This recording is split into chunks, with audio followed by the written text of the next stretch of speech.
Ever since this morning, I've had political daddies on the brain. And because there's nothing better to do in the quarantine, I thought the sensible thing to do would be to rank the Prime Ministers of Great Britain and Northern Ireland since the war from daddiest to least daddiest. We're starting with a low bar, Neville Chamberlain. Appeasement, losing a vote of no confidence, generally being a bit of a cuck. That's not daddy AF. You're going pretty low down the scale.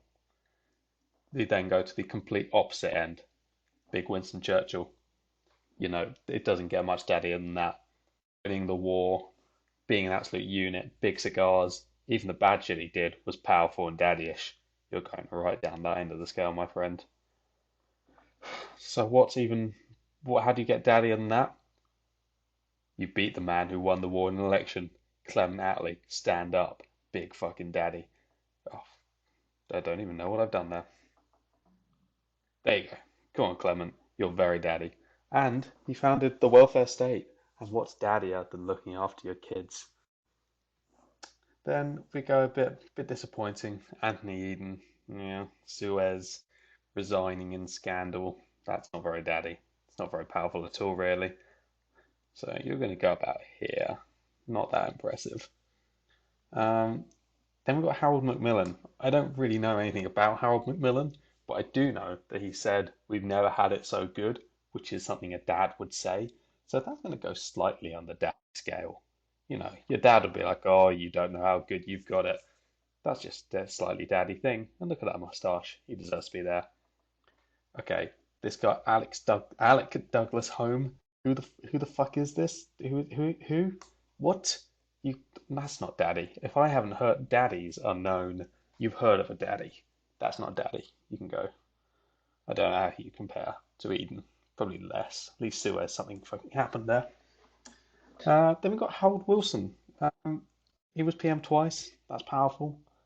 That's daddy-ish. It shows he can be trusted, but he's also a bit boring.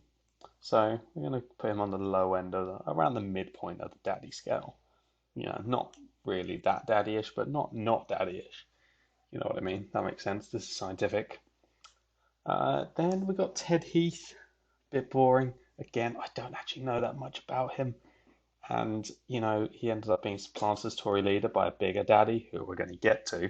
So you're going to go on the low end of the not daddy scale. You're not that impressive, Ted. James Callaghan, bit weak. Took on the trade unions and lost. That's not great. Winter discontent. Winter, that's Christmas. A good daddy should be making you content around the holidays. So you're going fairly low down, James. Right. Then we get to fucking Maggie T. You know, love her or loathe her, she has huge, I mean huge daddy energy. This entire country still has daddy issues one way or the other. She is the top of the scale. Nobody gets more daddy than Margaret Thatcher, and that's just a political fact. Then we come to John Major, who suffers by comparison. It's just quite boring, isn't he? Yeah, like he could be your dad, but he's not going to be your daddy. You're going down there, son. Sorry about that. Right, now, Tony Blair, you'll see, separated him into two because, he stuck around for ages. He's a complex character. Young Blair, look at him, 97. So young, so innocent, but not daddy. He's too baby for that. He might be like a slightly cool uncle, but daddy, no. He's going around here. But then by the end, Blair's grown up. He's changed. He's seen some shit. He's done some shit. Look at him. Look how he's looking at you. He's saying, yeah, I've fucking done some shit. I've invaded some countries. I've done some constitutional reforms. I had Princess Diana killed. Clean your fucking room. That's a daddy. We'll just make you smaller, Tony. Then Gordon Brown. He's got a bit of a cheeky daddy energy. I know he's, especially in this picture. I mean, look at that. Look at that smile. And he told that woman she was bigoted. That was pretty powerful. I know he lost the election and was a little bit odd, but I think he's got some subtle daddy energy. I'm going to put him about here.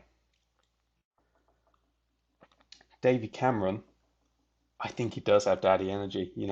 He's a patriarch. He stands there. He's just telling you how it is. Posh, refined daddy energy. He's going to call a referendum whether you like it or not. That's your daddy. He's slightly above Brown in that regard, but not quite the level of late stage Tone or the big boys. Theresa May, not daddy at all. That's just sort of annoying person down the church. She's going pretty low down around here. Where's need to organize these people properly for science. She doesn't have any daddy energy. She's, you know, eh, very disappointing. Then the current boy, Bojo, Boris Johnson, confusing. Sometimes I think, yeah, bit of a daddy energy, especially when he's taking the lead on the corona. Oof, who is this? Then other times, I mean, just fucking look at him. Is that a daddy? I don't think so. He's going probably exactly in the midpoint because of your confusion, maybe slightly on the daddy side. So yeah, this is the complete political history of Britain since Neville Chamberlain, and I think we can all agree that we have had some daddies and some not so daddies. I don't really have anything else to say apart from that.